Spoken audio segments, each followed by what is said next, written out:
Today we're covering part 2 on how to create a content marketing strategy. Okay, I've been working like 3 jobs. Probably why I never see ya.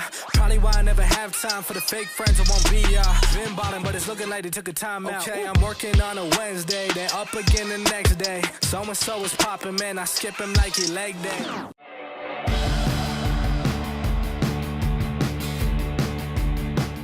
If you guys didn't already check out part 1 of this video series, there's a link above where we covered the why you're going to be making content, what you're actually going to be making, and who should you be targeting and making it for. So in this part of the series, we're going to go into the where you're going to be making this content. There's a different strategy and a different tactic used depending on where is this content going to be produced. If you look at it from 2 main category standpoint, one of them is going to be your website, the other one's going to be primarily for social. Now, social can be used as a distribution source from your website, and as can email marketing, but you're going to want create more native content to those platforms that's going to fit with the mindset that people are in and the platform themselves. So from a website standpoint, any articles you have, white papers, case studies, any sort of blog type topics, you're going to want to post those into either a news dropdown, a resource dropdown, a content dropdown. And then you're going to also want to make any of the videos that you make, you want to put those on your site in a blog type format for SEO reasons. Now on the social side of it, you can just link out and once you post it to the site, share that out through social, but you have to pay attention to the aspect ratio of the video, how things are linked, is it pulling in an image, what's it going to look like, because Facebook, Instagram, Twitter, LinkedIn all show those things differently. And a common mistake that we see with a lot of companies is that they're just using them as distribution sources, and when you look at their feed, you can see that the image, the video is this big when they've got borders on the side because it's not optimized for that.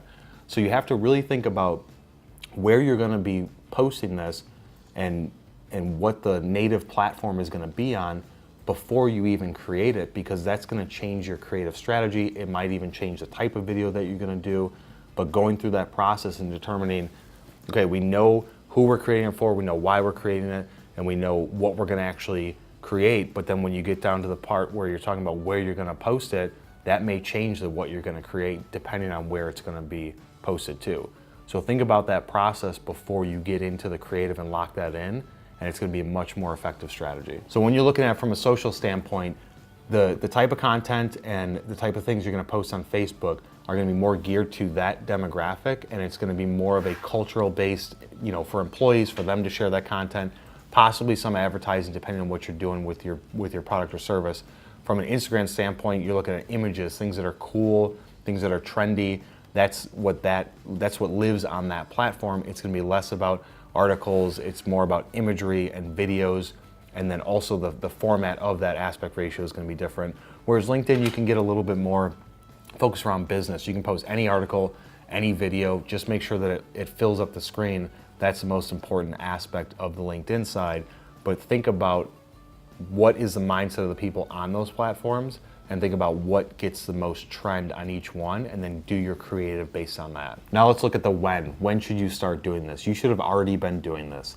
This content marketing has been around for a while, but really picked up the pace over the last 12 to 18 months. If you haven't started yet, then start today. This does not have to be something that you plan out over months and months and months and wait for all this, whether it's resources, equipment, anything like that. You can start today.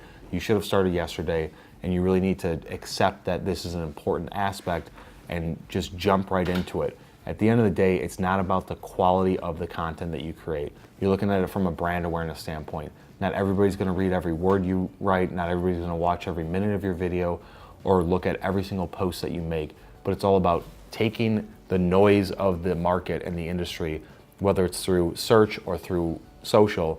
It's so noisy there, you're trying to stand out amongst that. So you have to be consistent and repeatable with the quantity of content that you're going to produce, which is then going to show the algorithm that you're doing it on a consistent basis, which then plays in your favor.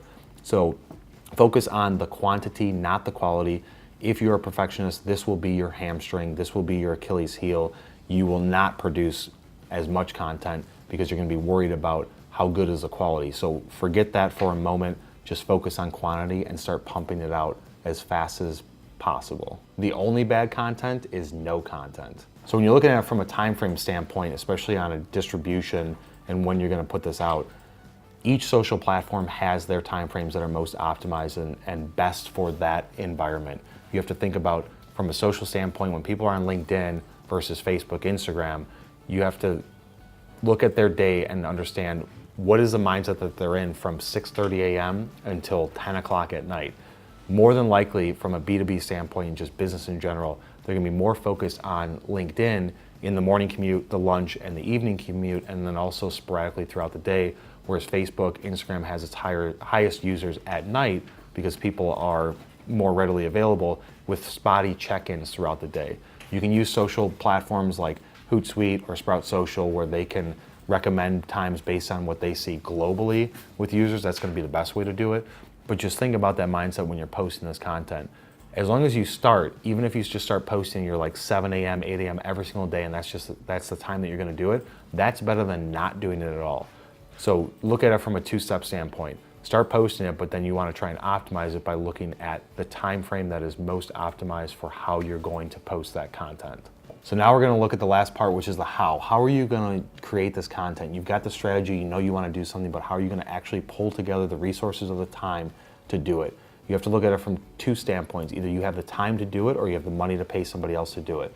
Either you have the resources available from a platform standpoint with your website or you don't. If you don't have a website, if your company is not going to be allowing this content to be pushed out on the website easily, as an individual, you can post on LinkedIn and just basically use their platform as a website for all your articles. You have to think of it from a resources standpoint. If your company is behind you and you've got internal resources available in marketing, sales, engineering, whatever it is to help create the content, copywriters and technical people, then you can go down that path and just meet with those departments and figure out what is the schedule, who's going to take care of what. Or you need to hire an agency. There's tons of agencies out there that can do this for you, create the content, manage your posting, do the video and all that. It comes down to the budget. If you've got the money to hire somebody, then go down that path. If you don't have the money, then you have to have the resources internally. But either way, don't let either one of those two things roadblock you from getting started and producing it. You just have to go into it knowing that it's going to be one of those two things. So hopefully this two-part series helped you out, either improve your existing content marketing strategy or starting one from scratch. If it did and you got some value out of this, hit that like button. If you have questions, leave them in the comments below and we will see you on the next one. Becca, give me some energy. Weak.